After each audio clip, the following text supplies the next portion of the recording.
So our presentation, well, it's not really a presentation, it's more so of a story about how not to be digital nomads, which is actually the complete opposite of what's going on here, but whatever. So, It's important though, so you don't make the same mistakes we did. So the first thing we got to do is start from the very beginning, how it all started, how we became travelers in general. We always knew from the beginning of our relationship that we were going to travel. That's natural. It was just a matter of when, where, and how. And what we noticed, we did what everybody else did. We did the vacations, the little 2-week vacations, and the weekend trips. But we realized it wasn't enough. We needed more. And so we started to watch some travel movies. That was always great. And we saw the freedom that everyone had, and we read some blogs, and everyone just seemed it so freeing. And so we were like, you know what?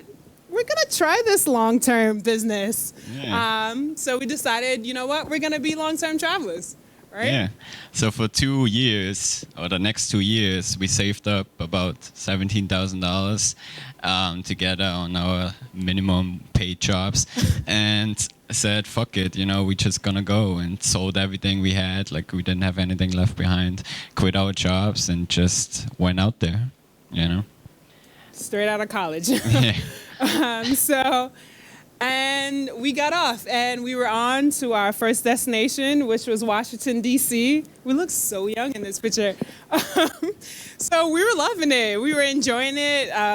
We were in D.C. We had the life. We were feeling it. We felt very free. And we were like, you know what? We should try to sustain this lifestyle. It's pretty good. How do we do this? Yeah. So we did some research, and of course, the digital nomad thing kind of came up, more like travel blogging. So we said, okay, this looks pretty easy.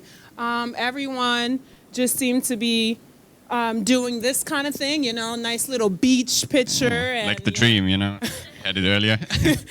the cocktail. And so it looked like it was pretty easy. We wanted to do it, just write a bit of travel stories, make a few thousands. Yeah, because Simple. all the big travel bloggers were doing it, right? I mean, the income statements of $10,000 a month, and I'm like, hell yeah, I'm doing that. I mean, I was barely making $2,000 a month doing a 9 to 5, like, why not? So we said it was a pretty simple plan. Write a few travel stories, make thousands. Simple, right?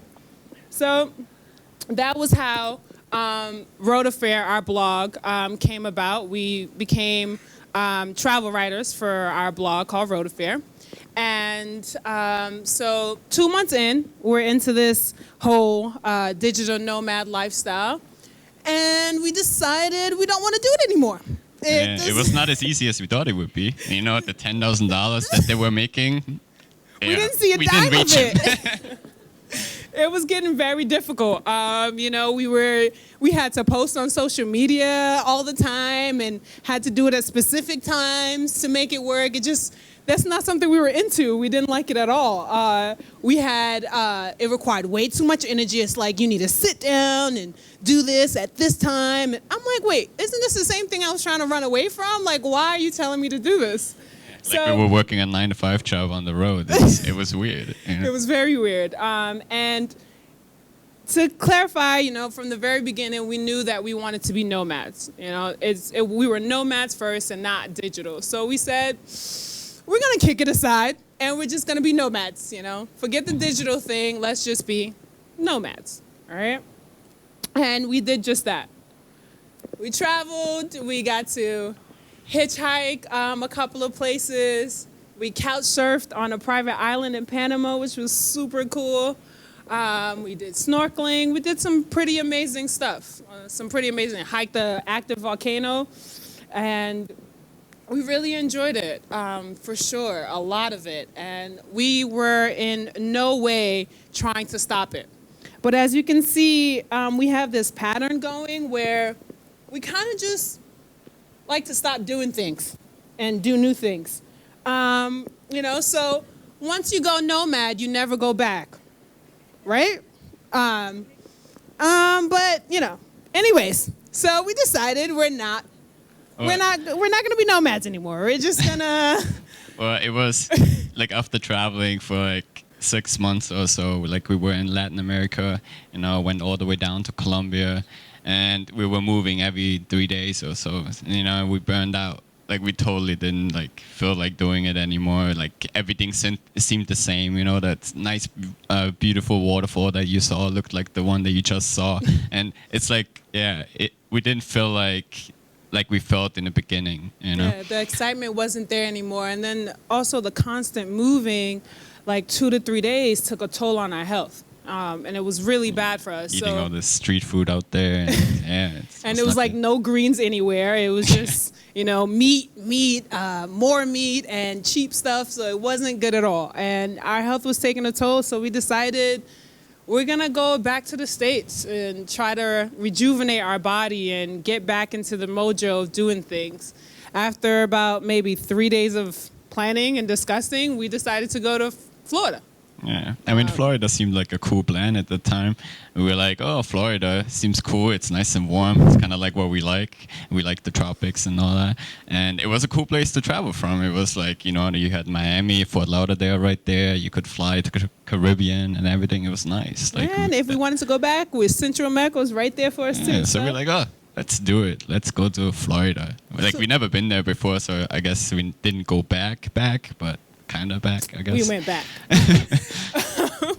So 3 days after making this decision, we booked a flight, hopped on a plane, and we still had $10,000 left in our pocket, and started what we like to call a nomad's vacation. So you're probably wondering what a nomad's vacation is. So yeah, a nomad's vacation. It's an extended period of time in which nomads temporarily stop traveling and willingly re-enter the rat race. It's made up by us. Totally made up. It doesn't exist yet, that word. It's not in the dictionary. And politicians can make up new words. I'm pretty sure we can make it up too. We're on a revolution here, a remote work revolution. And so we decided, we're going to go on this nomad vacation and work things out and do it a little bit. So 1 month into our vacation, we signed a lease into this beautiful home, this 2-bedroom, 2-bath bungalow. Of course, it was completely empty, so we had to fill it. So like willing participants, we filled it. We filled it. We went on shopping sprees. We went to IKEA. We went to Target. We were just like loving it. It was like, oh, consumer lifestyle. So that's what we did. And before we knew it, $10,000 was gone. It was just gone in 2 months. In 2 months, $10,000 was gone. But you don't have to worry, though, because we had our nice apartment, our flat screen TV. We had cable. Of course, we definitely had our nice little sofa. It was very comfortable. We enjoy watching TV on there. That little painting was like $8 from Goodwill, so we were excited about that. But then, we also had bills and insurance and things like hurricane insurance. Yeah, like so much stuff we didn't have on the road that we didn't have to worry about. And suddenly, we had all those commitments we had to pay for, and we didn't have any money. And our digital nomad lifestyle didn't quite work out. So what are we going to do? We couldn't do the blog. I couldn't just sit in my hammock and hang out. So we had to get a 9-to-5 job life, 9-to-5 job, and specifically me, because he's a web designer, so he was able to sit at home and do work from there. I had to go pick up a nice, awesome, cozy, gray walls 9-to-5 job at a nonprofit organization, and we also decided to rent out our spare bedroom to do Airbnb as well, to make some extra money on the side. And since he was home all the time, he can be a great house cleaner. Yeah, we were super hosts. So we were super hosts, so we were pretty awesome on Airbnb. But 4 months in now, we have decided, I'm into my job, and the shine of all of it started to wear off. It was just like, what the hell are we doing? Like, did we really just give up this life of freedom and learning and just doing whatever we want to go back into the life that everyone called living, you know, the one where we just wake up every day, go into this building and see these artificial lights and just keep working and then just look forward to just 2 days to just live and go crazy. Did we really just give all that up? So we naturally decided maybe we needed this escape route or do something because this wasn't working for us anymore. So our first thing that we did was we went on Skyscanner, and because we love Skyscanner, and we just put in our current location where we were, and just said like to anywhere. We just go whatever's cheap, and Jamaica came up, and we're like, oh cool, let's go to Jamaica. We need a vacation from our nomads vacation. So we flew to Jamaica. But before we did that, obviously, you know, I had to put in my workout, my request, 2 weeks of vacation. Important. And on top of that, we're like, you know what? We can make excellent money with Airbnb if we rent out our entire home. So we were like, you know what? Let's just rent out our entire home for 9 days. And someone did it. So that was awesome for us. Yeah. So 2 weeks came and we headed to Jamaica. Yeah, that's awesome. Rastas and everything. So we had a blast. We were loving it. We were back in our element doing exactly what we love and enjoy doing. We love the freedom, meeting the people. And we're like, this is something we need to do. We need to make sure we're like living this life all the time. And so we decided to revive our ever so dying blog to try to sustain the life, to sustain our lifestyle. So we're in the process of trying to figure out how we're gonna kind of revive the whole blog thing and become digital nomads again. And so we enjoyed Jamaica. 2 weeks is up. We're on our way back home. On our layover flight, we get this awesome text from the guy that was staying at in our Airbnb, and it read, yeah. Hey, Ben and Jazzy, I just wanted to let you know that your landlord came by today and posted an eviction notice on your door. Sorry for the bad news.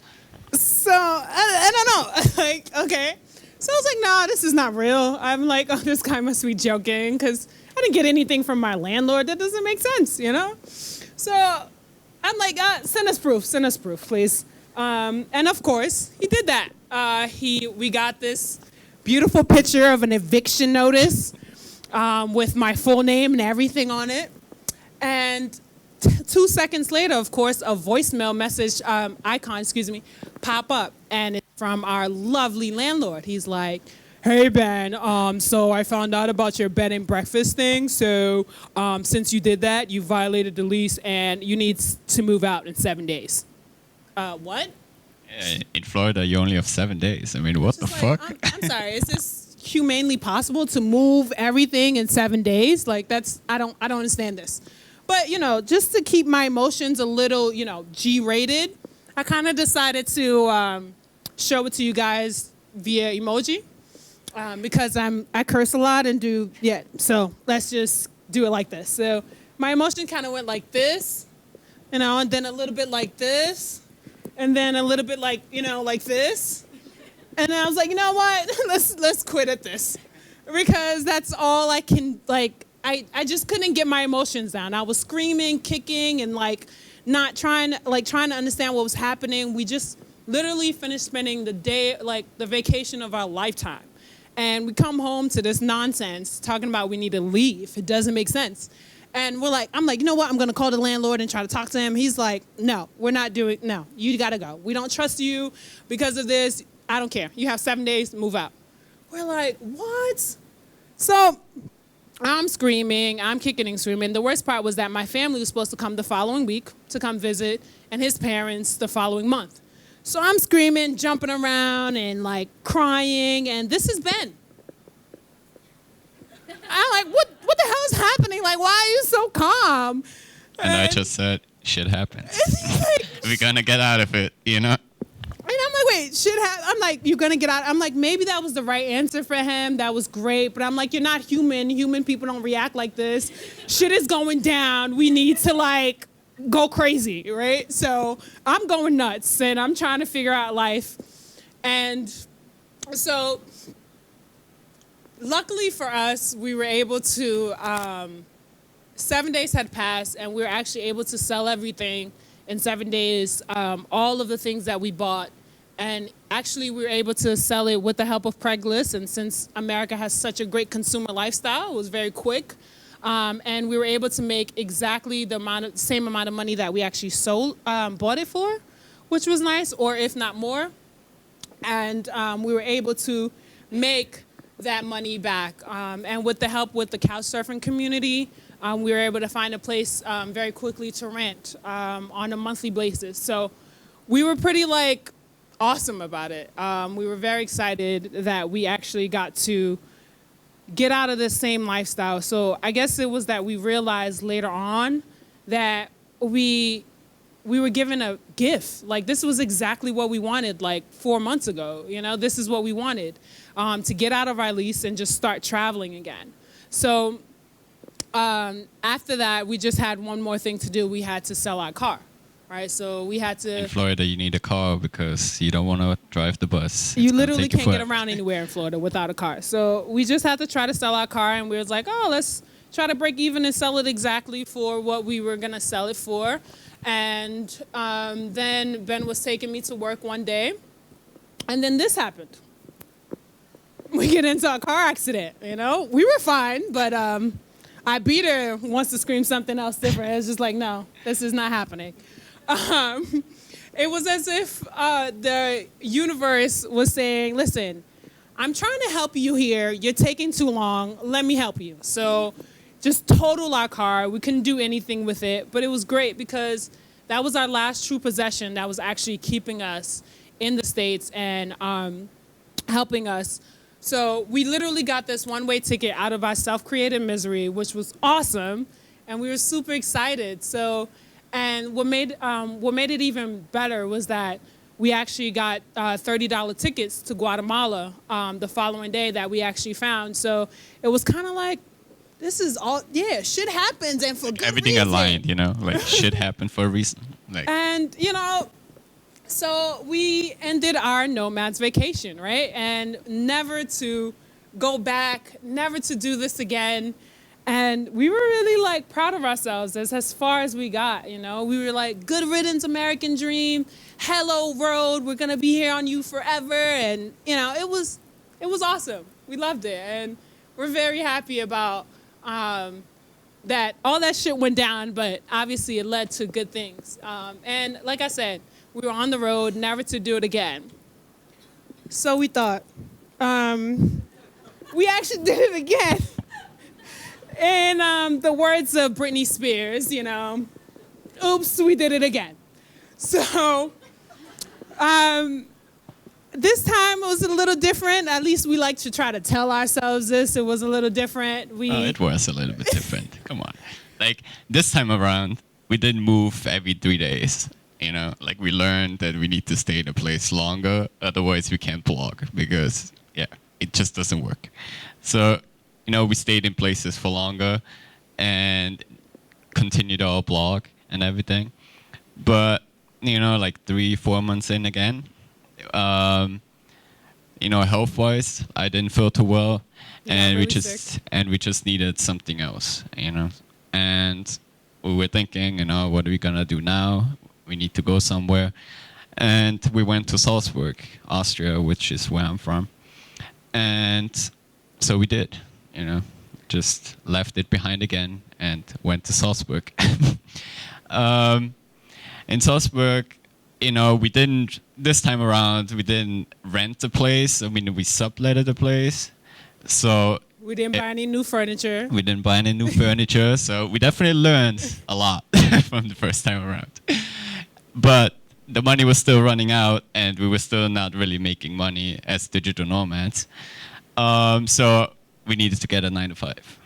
Well, he needed to get it because I wasn't going back to that again. So it was all him. Okay, I got a 9-to-5. And since I speak the language and everything, it was okay. So I took a 9-to-5 and we did that. And our sublet was for 7 months. So we're like, okay, we do this for 7 months and we see where it goes. And we did. We enjoyed it. Because we were still traveling in Europe, which was really nice. I got to meet his parents for the first time, so it was a really nice experience. But then after he was like really working, he was like, "Yo, babe, I really can't do this crap no more. I swear to you, I can't do this no more. We cannot like, do this anymore." I was like, doing something I like, but at the same time, you know, like getting up every day at like 7 o'clock and then going to traffic and all that shit. It's like, oh my God, I can't do it. Like, seriously? So we were like, you know what? This time around, we're going to make it work. Because, you know, third time's a charm, right, guys? Yeah. Well, so we think. I mean, hey, we're in Bangkok doing, like, talking to Digital Nomad, so one step closer. But like I said, we learned a lot of things throughout this journey of ours, our awesome, crazy, self-created journey. And one of the things we learned, of course, was to take it slow, to travel slow. We needed to not move at a fast pace and find a home base, not actually rent a whole new apartment, but find a place that actually had furniture and stay there without spending all your money and all your savings into that one spot. We also learned that starting over is very, very, very, very expensive. So don't start over. It's more expensive than traveling around the whole year, which is weird. Like, yeah, because at that moment, because I think when we first started traveling, we had actually done traveled for 2 months or 3 months or 5 months together, and we had only spent about $7,000 worth. But yet, when we went to America to start over, we had spent $10,000 in 2 months. So, like I said, very expensive. On the second time around, we also learned to switch from instead of being just nomads to actually digital nomads and really refocus what we wanted to do. Because our goal is to live this lifestyle, but in order to do it, we have to sustain it. So we have to put some energy in it before we can just start living the lifestyle we want. Another thing we learned is, like, seriously, this 9-to-5 life is not for us. I don't think most people understand. Like, they say, okay, the 9-to-5 life is not for us. But it's like once you've actually got a taste of the freedom and got that life, and then you try to go back, it's crazy. It's like cry every night, every day. And that's what I did, but that's beside the point.